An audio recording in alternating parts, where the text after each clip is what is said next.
how different is it from the time that you were getting to Parliament the first time and subsequently, when you compare it to now, how people are bidding for these elective seats?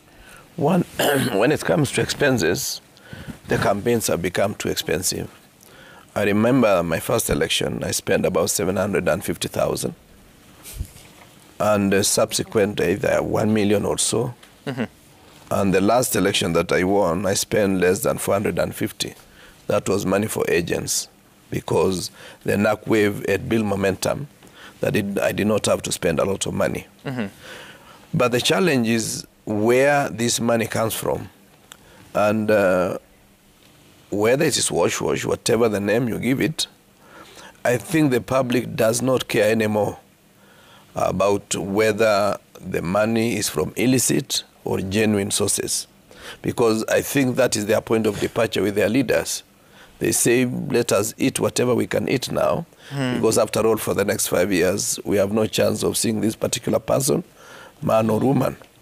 The second issue is that some of these suckers that we are entering is more of a moral issue.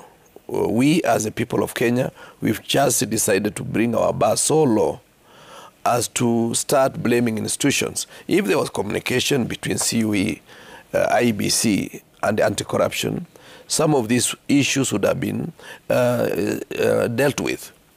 Now, when it comes to the time, what Medivo is saying, it may not be entirely true, because if you are entering a race, knowing the regulation said you are supposed to resign 9th of February, if you are a public officer, unless you are in this particular category, that person is already floating the moral bar.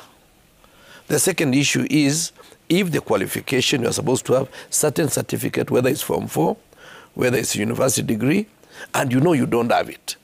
Then you start telling us, I have it, no classmate is displayed, no lecturer whatsoever is displayed. Then the last minute you bring us a certificate from an institution that yes, may exist. But the problem is, when did you get that certificate? Who can authenticate that certificate?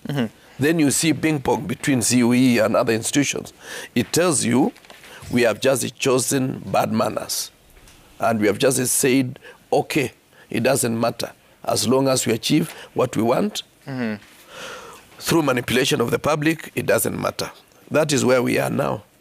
Right, and I know you're making reference to an active matter that is, of course, involving one of the candidates, but... it's not one candidate, it's about 7 of them. I don't want to name them. No, there are certain issues that you've mentioned that I would point to a specific individual, which is fine. There's no problem with that. Okay. I'm not questioning it.